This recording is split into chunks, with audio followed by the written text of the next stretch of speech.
Cari telespettatori, ben ritrovati, Natale con noi in questo 25 dicembre. Diamo il via appunto a questo programma natalizio che vi tiene compagnia il giorno di Natale e poi per tutte le feste, e io do subito il benvenuto al nostro primo ospite, do il benvenuto al sindaco di Vittorio Veneto, Antonio Miatto. Ben trovato. Buongiorno a tutti. Beh, innanzitutto tanti auguri, sindaco. Grazie, altrettanto a te Federico. Allora, siamo qui per fare un po' il punto della situazione quando si sta per concludere il 2021 e stiamo per dare il benvenuto al 2022, poi siamo qui anche per farci gli auguri. Beh, innanzitutto, sindaco, prima di partire con gli argomenti scottanti, direi, alle sue spalle c'è un caminetto virtuale. Bellissimo, fra Ecco, l'altro. speriamo che riscaldi anche il cuore anche dei nostri telespettatori, ma soprattutto possiamo svelare un aneddoto che in tempi non sospetti, cioè circa 3 anni fa, lei mi disse perché qualora diventassi sindaco non organizziamo un appuntamento così davanti al caminetto come fanno i presidenti degli Stati Uniti, vero sindaco? Sbaglio? Sì, è vero, corrisponde a verità. Ecco. Poi approfittiamo anche di questo momento per consolidare la cosa, perché finché ce le siamo dette in due, magari avevamo la giustificazione di non farlo, adesso l'abbiamo reso pubblico. Adesso quindi bisognerà ottemperare. Ok, anche perché mi ci metto in mezzo anch'io, negli ultimi mesi abbiamo fatto meno interviste rispetto al solito, ma sa anche perché, caro sindaco, perché abbiamo notato che insomma in questi 2 anni tutti parlano di tutto, tutti parlano troppo, talvolta parlano a sproposito. E allora abbiamo detto un po' di silenzio non fa poi così male. Cosa mi dice lei? Dico che la corretta informazione è una cosa impegnativa. E vediamo i frutti della non corretta informazione proprio in queste vicende che ci stanno accompagnando, specialmente della malattia, dove i pareri di molta gente sono fuorviati da false informazioni, da visioni distorte di quello che è la vera verità. E quindi il comunicare non è uno scherzo. Poi ci torniamo sul tema dell'informazione. Allora, partiamo un po' in generale. Sindaco, così, dovesse riassumere quest'anno, il 2021, com'è stato per lei quest'anno? Per me non è stato certamente facile, non che le annualità dei sindaci lo siano normalmente, però come la pandemia ha inciso nella vita di tutti, la vita quotidiana delle famiglie, delle persone, ha inciso anche nei sistemi amministrativi, perché ha comportato alterazioni importanti nel numero delle persone impiegate, nelle modalità di svolgimento del lavoro. Il telelavoro esiste, però non è la stessa cosa che farlo in presenza, specialmente nel bailam quotidiano dell'amministrare, per cui il tutto viene rallentato, il tutto viene reso più incerto e ogni giorno ci sono delle sorprese che alterano il programma già fatto della giornata, per cui tutto è diventato più difficile. Cerchiamo naturalmente di adattarci, cerchiamo di trovare soluzioni, escamotage a queste difficoltà che si parlano quotidianamente davanti, confidiamo nella buona volontà dei nostri operatori, che non è mai mancata, a dire la verità, però tutti siamo in difficoltà, ci appoggiamo l'uno con l'altro e cerchiamo comunque di portare avanti almeno l'essenziale. Certo non è una situazione normale, i miei anni da sindaco saranno gravati, temo, da questa realtà che ci ha colpiti. Una realtà che pensavamo inizialmente potesse durare poche settimane, poi qualche mese, poi un semestre, poi un anno, adesso siamo a 2. Speriamo di venirne fuori quanto prima. Sì, c'è stata un'evoluzione comunque, tutte le malattie generalmente tendono a affievolirsi nel tempo, per diversi meccanismi già noti. Però questa sembra prolungarsi un po' tanto. Se guardiamo il passato, l'influenza spagnola o il vaiolo o le pesti passavano anche senza terapie, no? Si ripresentavano poi con una certa frequenza, per quello, ma tendevano a passare. Questa ha delle caratteristiche nuove, particolari, ancora non note, perché l'epidemiologia di questa malattia ancora non è nota.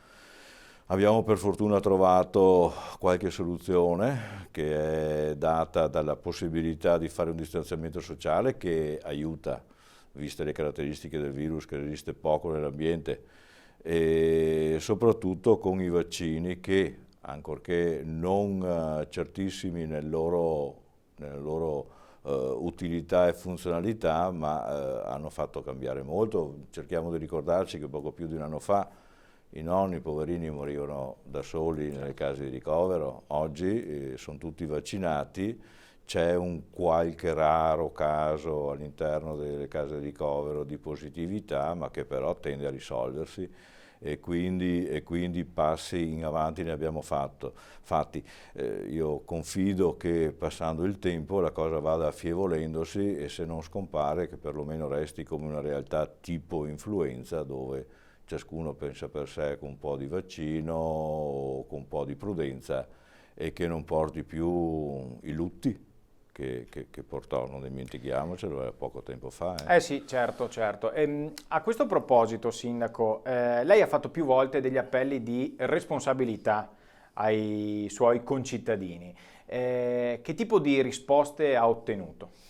Ma diciamo così, nella mia città la gente è andata a vaccinarsi, diciamo che almeno l'85% dei vittoriesi è andato. Non è un comune che abbia brillato, perché siamo sotto di un qualche punto percento rispetto alla media provinciale, però insomma ci siamo andati abbastanza. Dopodiché queste recrudescenze periodiche hanno anche abituato i cittadini a rendersi conto che i comportamenti virtuosi devono essere fatti. Mi rendo conto in queste giornate qua del Natale che i miei cittadini si avvicinano magari anche ai punti di ritrovo che abbiamo permesso e allestito in città, ma l'uso della mascherina è ben maggiore che se non nei periodi iniziali in cui quasi nessuno ci credeva, ecco, nell'utilità di questi semplici mezzi di autoprotezione. Mi ritrovavo, come ti raccontavo anche ieri, in un ristorante di Vittorio Veneto, sono entrati i nostri agenti di polizia locale e col plauso di tutti hanno controllato tutti, e tutti erano anche a posto col Green Pass. Quindi, devo dire anche gli esercenti, i bar, ormai veramente c'è una richiesta costante. C'è una piccola coda di irriducibili che hanno posizioni diverse. Noi siamo in democrazia, accettiamo il parere di tutti, bisogna fare un po' attenzione quando il proprio parere può indurre maggior rischio per gli altri, bisogna essere anche un pochettino più consci di questo rischio che si genera per gli altri se non per se stessi. Ho parlato ultimamente, poi anche un po' di più, con delle persone cosiddetti Novax. Sono rimasto colpito perché non ho trovato posizioni preconcette. Quelli che ho trovato soltanto tanta paura del vaccino. È ingiustificata, qualcuno accampa che non sa cosa c'è nel vaccino, è una vita che prende medicine e viene vaccinato, non se l'ha mai chiesto prima. C'è stato uno che mi diceva anche che col vaccino sarebbe stata inoculata una macchinina, per cui poi con una specie di joystick qualcuno lo avrebbe indotto a comportamenti non suoi. Ma a parte queste sciocchezze, ho trovato tanta paura. Probabilmente la comunicazione fatta con tanta confusione, e magari gli organi di informazione ci hanno marciato un po' su per fare un po' di notizia, scandalo, quello che si vuole, e molta gente, troppa gente si è spaventata oltre il giustificabile. Io credo che se tutti questi cosiddetti Novax ripensano un pochettino a freddo la loro posizione, forse andremo meglio un po' tutti, anche perché oggi i numeri che siamo in un'ondata stanno un po' incrementandosi, ma li vede i protagonisti, ecco, di questi numeri. Purtroppo sì. E quindi dovrebbero anche rendersi conto che, come non è successo nulla all'85% che si è vaccinato, e poi da ricordare anche una cosa in ambito medico: tutti i farmaci, anche i vaccini, possono avere degli aspetti negativi, ma sono infinitamente minori dei danni provocati dalla malattia. Quindi è sciocco non andare a correre rischi maggiori e non vaccinarsi. L'invito quindi anche oggi, nel giorno di Natale, è quello: ripensate la vostra posizione e vedrete che andremo meglio un po' tutti. Certamente, certamente. E dicevamo anche prima, il ruolo dell'informazione è un ruolo determinante, preponderante. Forse, come dicono alcuni esperti, ci troviamo in un momento di infodemia, cioè di un'epidemia di informazioni. Ci sono troppe informazioni, c'è l'accesso anche diretto, che di per sé è positivo l'accesso diretto a determinate informazioni, però se non adeguatamente spiegate o non adeguatamente decriptate, diciamo, usiamo questo termine, poi possono indurre le persone a pensare qualsiasi tipo di... Lo studio delle malattie, l'epidemiologia delle malattie non è una materia semplice, è una materia affascinante, si basa su studi fatti da, direi, ormai qualche secolo sull'andamento di queste malattie, per cui ci sono dei principi inderogabili, assodati, le malattie sono diverse l'una dall'altra, ma alla fin fine sono note nella loro evoluzione e non è facile prepararsi su questo campo, è impossibile che uno lo possa fare autonomamente e farsi delle convinzioni senza tener conto di quella che è la scienza ufficiale. Chiudiamo questa pagina perché altrimenti... Però prima di cambiare del tutto argomento, nel Consiglio Comunale di qualche giorno fa ci sono stati diversi riferimenti all'ospedale di Vittorio Veneto, ospedale che dall'inizio praticamente della pandemia a più riprese è diventato Covid Hospital, e quindi un ospedale dedicato completamente alla cura dei malati di Covid, in maniera, diciamo, da entrambi gli schieramenti. Nel corso del Consiglio Comunale di qualche giorno fa è emersa la volontà di dire sì, il territorio vittoriese, i cittadini vittoriesi si sacrificano, diciamo, privandosi dell'ospedale in questo periodo, che inizia a essere un periodo molto lungo, perché non vengono, tra virgolette, ripagati con un centro tamponi o un punto vaccini più vicino rispetto a quelli a cui dobbiamo tutti quanti recarci, non dico settimanalmente, ma ormai quasi. Che cosa si sente di dire, Sindaco? Quale posizione si sente di prendere di fronte a questa che è un appello, una richiesta che è emersa da entrambi gli schieramenti del Consiglio Comunale? Sì, anche da me stesso, a dire la verità. Il fatto che l'ospedale Vittorio Veneto, assieme a qualche altro, sia stato destinato a fare da barriera contro questa malattia è un onere per la città, è un onore per la città, perché ci teniamo anche di fare la nostra parte. Con l'amministrazione della nostra ULSS io sono praticamente sempre in contatto, e questo sacrificio che ci viene chiesto, che poi non è un sacrificio enorme perché non è lontano un altro ospedale su cui fa riferimento per i casi di necessità, è una cosa che facciamo nella visione di un domani senza malattia e con, non dico una premialità, ma una ripartenza degli investimenti che erano già stati previsti e che sono stati da sempre confermati sul nostro nosocomio. Quello a cui noi punteremo appena sarà possibile è di radunare nel nostro ospedale alcune più di una eccellenza, in modo tale che faccia da riferimento per una serie di patologie. è il domani di tutti gli ospedali, cioè alzare di tanto il livello di preparazione e di specialità in modo tale da garantire la salute a tutti ai massimi livelli. Mentre per i casi meno gravi, oddio, è meglio eventualmente fare qualche chilometro in più e ottenere comunque il servizio richiesto.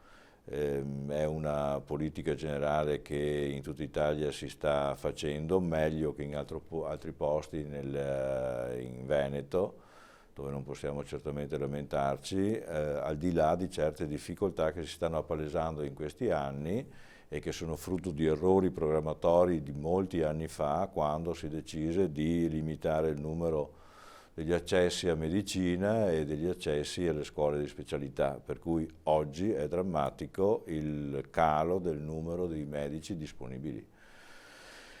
Per cui gioco forza quando sei sottoservito di personale specializzato in più ospedali, cerchi di radunarli tutti su uno, certo, e far bene il lavoro che deve essere fatto, non in tutti ma in questi centri di eccellenza. È una politica alle quali siamo costretti e alle quali non è facile neanche rimediare, perché se oggi decidessimo di aumentare il numero di medici, di raddoppiare il numero di medici, vedremo gli effetti fra 10 anni, perché più o meno è il tempo necessario per formare un medico adeguatamente.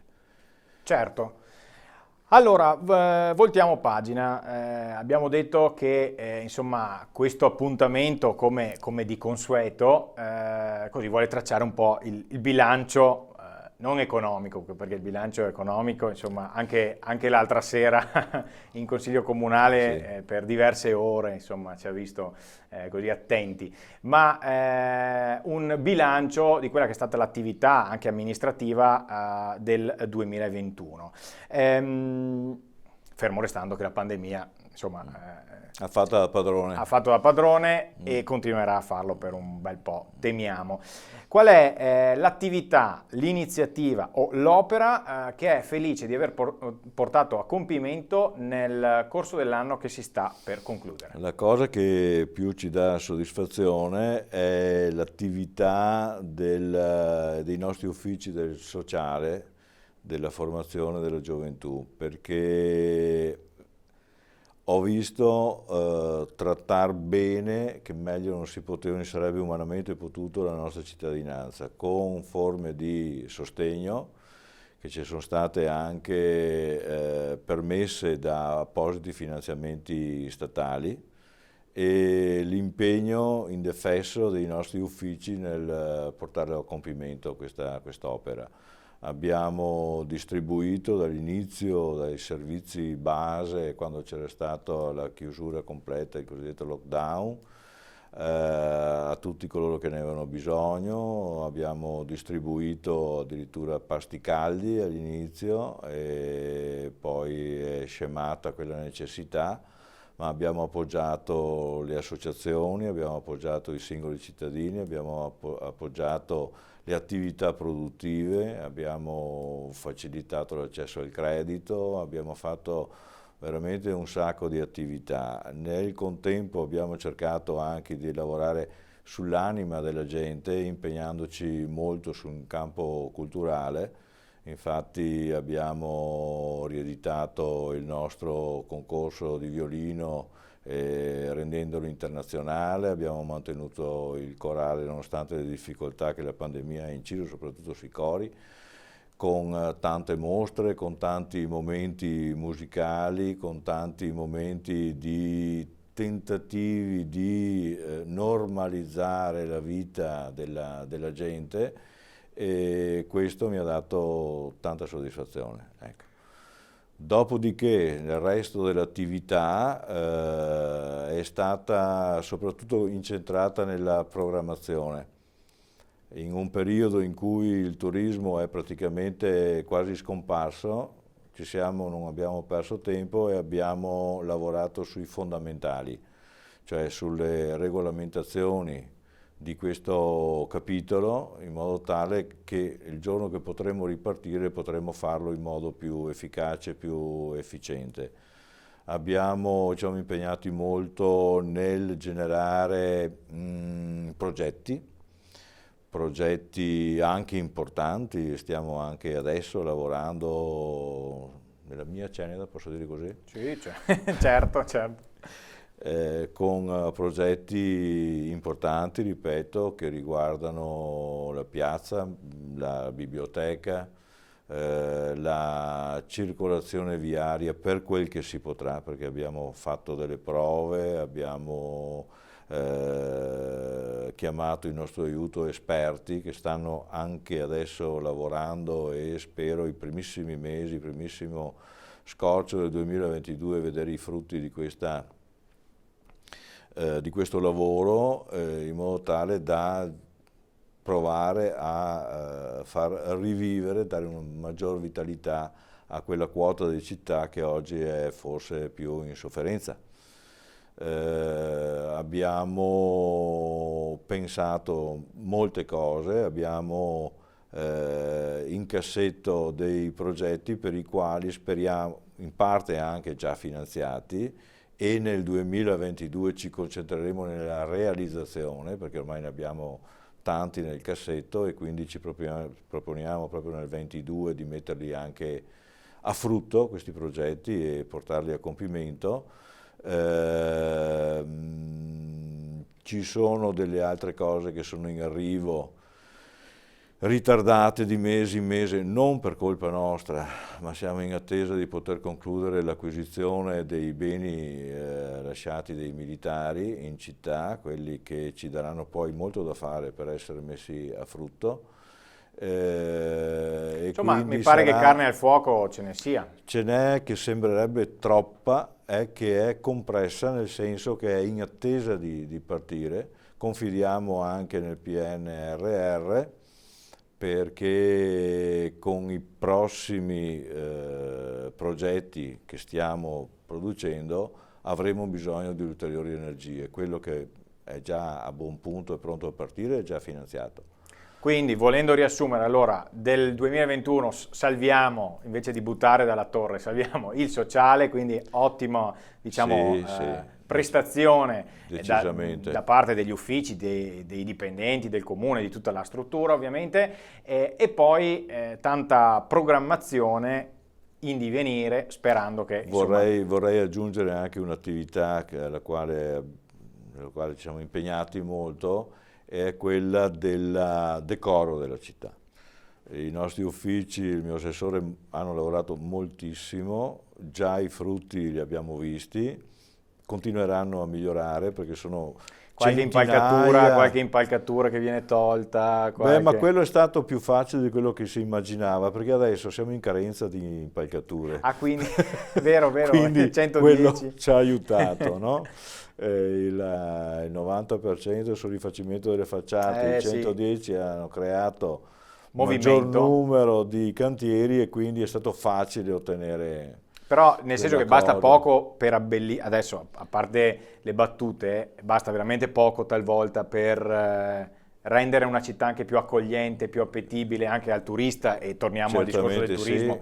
Siamo in un momento di stasi, però pronti per... Dai banali sfalci che abbiamo raddoppiato in termini di interventi e quindi già si vede un buon risultato, ai 10.860, forse 4, chiusini da pulire, ecco. Dai nostri 370 km di strade, che sappiamo bene devono essere riasfaltati in tanti punti, per i quali abbiamo anche destinato abbastanza energie e che adesso piangenti vediamo che vengono ammalorati, è il termine tecnico, dagli interventi importantissimi in città della stesura della fibra ottica, come dicono in FTTH, cioè ci saranno, presumo, in un paio d'anni 13.000 abitazioni che avranno fuori dell'uscio il cavo in fibra ottica, e quello rovinerà un po' le strade. Perché... Ecco, giusto per far capire anche ai nostri telespettatori, magari quelli più anziani, più in là con l'età, che dicono, ma qua stanno facendo lavori dappertutto, rompono tutto, non si sa per cosa. Praticamente si sta creando da zero una nuova rete, la semplifichiamo, insomma, come c'è la rete elettrica, la rete del telefono, quella storica, insomma, si sta creando ex novo praticamente una nuova rete che deve fornire tutte le abitazioni, tutti i cittadini, e quindi quasi ovunque ci sono questi scavi, queste ditte che stanno lavorando per appunto fornire questo servizio. Questo servizio che comporterà appunto l'arrivo su ogni casa di una fibra ottica che concederà quindi un'elevatissima velocità di connessione con tutti i servizi che potrà portare. È ancora abbastanza incerto perché si basa su poco più di una promessa, quello di aggredire anche le zone a fallimento di mercato, che nel nostro grande comune cominciano a essere anche diverse per fallimento di mercato. Si intendono quelle abitazioni che come case sparse occupano il nostro territorio e che comportano spese molto elevate per essere raggiunte da questa fibra ottica. Si dice che con il piano nazionale dovrebbero anche queste dal 2023 essere raggiunte, ci credo pochino, perché le zone nostre montuose sono abbastanza ostiche da aggredire. Chissà che qualche altra tecnologia non possa supplire. Arrivi in soccorso. Allora, in parte mi ha già risposto, però io prima le ho chiesto appunto l'opera che è felice di aver portato a compimento. Invece una cosa che non è riuscito a portare a termine nel corso del 2021. Una cosa che non sono riuscito a portare a compimento, ma che ho solo iniziato, è l'interlocuzione con la nostra zona industriale. Noi abbiamo la città suddivisa in quartieri, ci sono anche degli interlocutori presenti in questi quartieri che sono i comitati di quartiere, che abbiamo cercato di frequentare al meglio delle nostre possibilità, raccogliendo le indicazioni e elaborandole, ecco, dal punto di vista amministrativo, mentre mi ero ripromesso di fare la stessa cosa anche per la nostra importante zona industriale, perché le interlocuzioni che sono intervenute da sempre fra l'amministrazione comunale e la zona industriale si limitavano a interlocuzioni dirette coi singoli industriali per singole problematiche. Quindi non una visione d'insieme. Esatto. Ultimamente sono riuscito finalmente ad avere un'interlocuzione con un gruppo nutrito di industriali e con questi abbiamo cominciato un percorso che spero si consolidi per avere la possibilità di ben amministrare anche quella zona là dove ogni mattina 5-6 mila persone vanno a lavorare, producono, ci danno lustro con i loro prodotti a elevatissima tecnologia e possono essere anche quelli un bel vanto per la nostra città. E quindi 2022 all'insegna di questa, spero si consolidi, interlocuzione. Sì, e che dia i suoi frutti. Cambiamo argomento, il commercio. Purtroppo a Vittorio Veneto lentamente le vetrine si stanno spegnendo, si stanno spopolando una dopo l'altra e in maniera direi non solo in centro ma insomma abbastanza così, succede un po' dappertutto. Vittorio Veneto come città di frontiera forse è stata fra le prime, se non le prime, prima a soffrire del decremento del commercio cosiddetto di vicinato, del commercio di prossimità, del commercio tradizionale.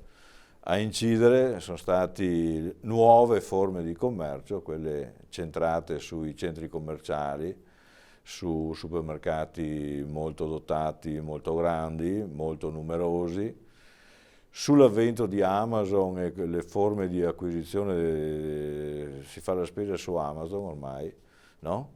E molto comodamente, con prezzi assolutamente convenienti, per cui... E forse anche la pandemia, anche in questo caso... ha aiutato a insegnare a tutti che si può fare anche in un altro modo e chiaramente la diretta conseguenza è la sofferenza Il fenomeno non è finito qua a Vittorio Veneto, vediamo che ogni tanto si spegne qualche vetrina, più che altro le ultime si sono spente perché l'esercente andava in pensione e non aveva nessuno a sostituirlo, non tanto per un fallimento, non tanto per una cosa, quanto per questa mortalità naturale, la possiamo chiamare.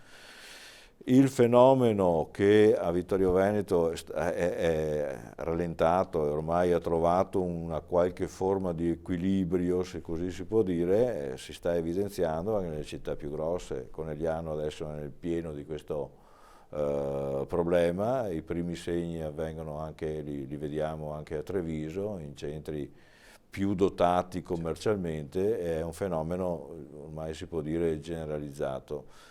Il commercio sta cambiando. Credo che l'amministrazione non abbia la bacchetta magica per... No, bacchetta magica, cosa vuoi? Abbiamo adesso con l'ultima variazione di bilancio abbiamo destinato anche delle cifre per azzerare l'IMU per chi dovesse affittare appartamenti a giovani sotto i 40 anni che dovessero provenire da fuori comune.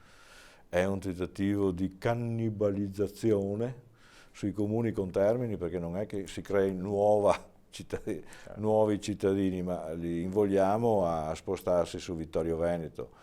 Un doppio tipo di livello di intervento l'abbiamo anche fatto sui proprietari di immobili da destinarsi a negozi, perché li concedano a prezzi inferiori e il Comune va a ridurre l'imposizione IMU finalizzata proprio a questa cosa qua. Non penso che di invertire rotte. Non credo che se la popolazione anziana a Vittorio Veneto riesca a rinnovarla e abbassare l'età media dei vittoriesi, però quantomeno concorrere per quel che si può nel tentativo di contenere fenomeni generalizzati. Vogliamo farli, l'abbiamo fatto e vediamo come va, e si potrà anche modulare in futuro, magari anche se vediamo che c'è un qualche frutto si potrà anche insistere e aumentare la nostra contribuzione. Allora, qua dobbiamo correre perché i minuti volano. I minuti volano. Viabilità. Il 24 marzo di quest'anno, data storica possiamo dire, c'è stata l'apertura del traforo di Sant'Augusta. Sì. A distanza di mesi, come valuta quest'opera? Che tipo di impatto ha avuto così, nella viabilità di Vittorio Veneto? E in estrema sintesi, sul lato viabilità avete qualche altra cosa che volete anticipare ai nostri telespettatori? Sì, come viabilità abbiamo visto questa apertura di questa statale che ha cambiato percorso, accontentando tanta gente. L'opera in sé è bella, l'abbiamo visto tutti, funzionale, specialmente per certe quote di città più di altre, di chi fruiva di quel passaggio obbligato di Serravalle. Serravalle è stata messa un pochettino più in sicurezza, attenzione, come ho sempre detto, ogni cosa ha il suo rovescio. Quando non si obbliga più la gente a passare per un posto, questo avrà meno utenti, quindi chiaramente Serravalle, se non andiamo a inventare qualcosa di nuovo, avrà un minor numero di utenti. Giocoforza è così. Dal punto di vista viabilistico, secondo me resta ancora irrisolto lo snodo che c'è fra Via del Carso, Via del Mazia e Via Vittorio Emanuele, dove abbiamo visto, speravamo e difatti abbiamo visto che non è che si creino grossi problemi. La gente che i primi giorni ha trovato un po' di difficoltà ha trovato altre soluzioni viarie e non è che si formino grossi problemi. Però c'è un po' di disordine su quel posto là, e uno dei due temi principali che i nostri esperti viabilistici dovranno darci le soluzioni migliori è proprio quello. Poi la vecchia questione Via da Ponte e Via Lioni, se rimanere così arricchendola di soluzioni che sono allo studio oppure tornare all'ex ante. Confido appunto che all'inizio del 22 si chiarisca questa cosa. Viabilisticamente abbiamo aspettato che passino le feste e quindi faremo all'inizio dell'anno l'intervento sulla rotonda cosiddetta dell'emisfero per renderla più capace di smaltire traffico. Secondo gli esperti, dalle 1100 auto l'ora che oggi può smaltire, può gestire, si potrà alla fine passare sulle 1800, 1700, 1800 fino a 1900 macchine all'ora. Quindi un incremento. E quindi dovrebbero accorciarsi quei 10-15 minuti che magari negli orari di punta uno deve perdere per superarle, dovrebbero abbreviarsi. Nel contempo è già tutto pronto, già fatto il bando e abbiamo visto la società vincitrice, la ditta vincitrice per l'esecuzione dell'altra rotonda, quella di Via della Bressana, come siamo ormai abituati a chiamare, che sarà compiuta, spero entro l'estate, insomma. E quindi ci saranno Quindi queste due potrebbero essere le novità imminenti? Imminenti, sì. Ok, allora andiamo avanti. Le chiedo una cosa. Allora, forse ha fatto riferimento anche prima che insomma a livello nazionale, recovery fund, varie cose. Allora, se al posto mio lei si trovasse davanti Mario Draghi, il Presidente del Consiglio, che cosa chiederebbe per Vittorio Veneto, il sindaco Miatto? Di essere considerato comune di Caserta, per esempio. Cioè, ci spieghi. Cioè, a tutt'oggi i finanziamenti che saranno fra poco disponibili sono stati suddivisi grosso modo nel 20% nei comuni del nord e l'80% nei comuni del sud. Faccio un esempio: noi abbiamo partecipato a un bando al quale ci tenevamo molto per le nostre piscine, dove avevamo a disposizione un po' di soldi e piuttosto che spenderli subito li abbiamo usati come cofinanziamento di un qualcosa di più importante, più grosso, più interessante per noi. Abbiamo partecipato a un bando, praticamente il bando non ha avuto esito positivo con una specifica scritta. Ottimo bando, ottima partecipazione, ottimo progetto, non finanziabile causa il 20-80% della suddivisione dei fondi. Quindi o avremo a disposizione maggiori cifre oppure tutti questi soldi che sono stati promessi, posso dirlo, col PNRR alla fin fine faranno difficoltà ad arrivare nelle nostre zone. Quindi lei auspica insomma che arrivino le risorse promesse, diciamo, sì, e in egual misura insomma anche a tutti i comuni, insomma. In base alle necessità di tutti e in base anche a una più equa suddivisione. Ecco. Per adesso non ho avuto riscontri di questo tipo e mi auguro che ci sia una maggior possibilità. Ce lo auguriamo anche noi. Allora, ultima parte, insomma, per l'anno 2022 che sta arrivando, a livello di opere viabilistiche, ci ha già detto, insomma, 2 rotonde, insomma, la sistemazione di una e la realizzazione dell'altra. Qualche altra opera su cui puntare per il nuovo anno? Nel nuovo anno ce ne sono molte, anzi mi cogli un po'. Devo riordinare le idee per ricordarmele tutte, ma c'è la Crispi, c'è la Paravicini che devono essere sistemate dal punto di vista delle prestazioni energetiche. La somma dei 2 interventi ammonta a oltre 900.000 euro. Abbiamo un altro intervento da più di 600.000 euro che è sulla Marco Polo, dove l'impiantistica ormai deve essere rifatta tutta, e anche la cura delle prestazioni energetiche dell'involucro, quindi un lavoro molto importante. Abbiamo la più grossa delle opere, è rappresentata dal Palazzo Piazzoni, che è l'ultima coda, ti ricordi, contratti di quartiere di Serravalle che hanno comportato fortissimi investimenti su Serravalle, rimaneva questo, siamo riusciti a recuperare quel finanziamento che non era andato perso, siamo riusciti con un po' di fatica ma a recuperarli, adesso li abbiamo a disposizione e lo andiamo a recuperare non con gli intendimenti originari, ma creando delle nuove unità abitative da suddividere fra coppie giovani e persone anziane autosufficienti, in modo da ricreare il paesotto tipico, no? Con la convivenza di più età. Ecco, Quindi queste, diciamo, in sintesi le novità per il nuovo anno. Ce ne sono anche altre comunque. Intanto queste. Sì. Siamo stati finanziati con 850.000 euro per il recupero del vecchio asilo di San Giacomo, che andrà a servizio della famiglia.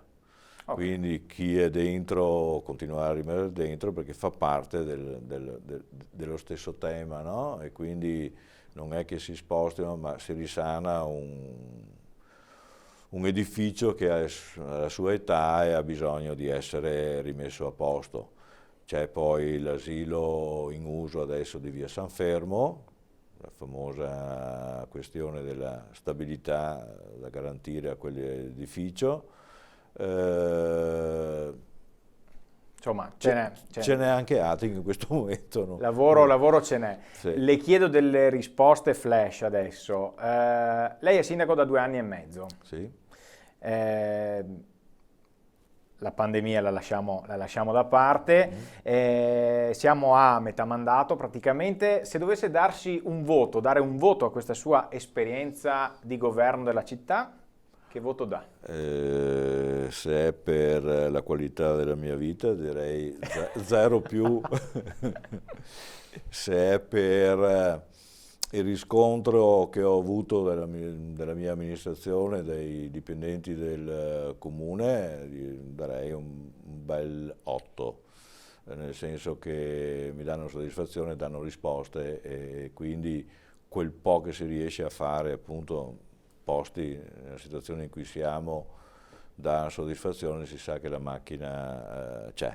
Ecco. Che cosa le manca della sua vita precedente, oltre al tempo? Insomma. Il tempo fondamentalmente, la mia vita si è arricchita, sono diventato anche nonno, no? Durante questo ultimo periodo, quindi si è arricchita, diciamo così, in linea teorica, perché poi le giornate sono lunghe fuori casa, per cui ecco, diciamo così che cercherò di far bene, continuare a fare del mio meglio per avere almeno la soddisfazione di non perdere il mio tempo per niente. Allora, siamo giunti agli auguri di Natale. Prima però le chiedo che rapporto ha lei col Natale? Ricordi di infanzia? Il Natale penso di essere una persona assolutamente normale e quindi il Natale mi fa pensare a quando ero bambino, quando lo si godeva a 360 gradi questa giornata, no? Con meno pensieri di adesso, sicuro. Certamente con meno pensieri di adesso. Ci siamo forse impoveriti un po' tutti, no? Ci siamo complicati la vita fin a perdere magari il gusto della semplicità. Delle piccole cose. Comunque io approfitto di te per augurare a tutti i miei cittadini un sereno Natale e spero proprio che tutti possano a freddo ragionare un po' di più, recuperare quelli che sono i valori veri della vita, tranquillizzarsi che ogni problema quando arriva poi trova una soluzione, magari ci sarà da aspettare un pochettino e impegnarsi un po' di più, chi non l'ha fatto fino adesso, a proteggere se stesso e gli altri vaccinandosi. Prima raggiungeremo il 100% della vaccinazione, che non si raggiungerà mai, ma avvicinarsi a quel 100% e prima il problema troverà una soluzione.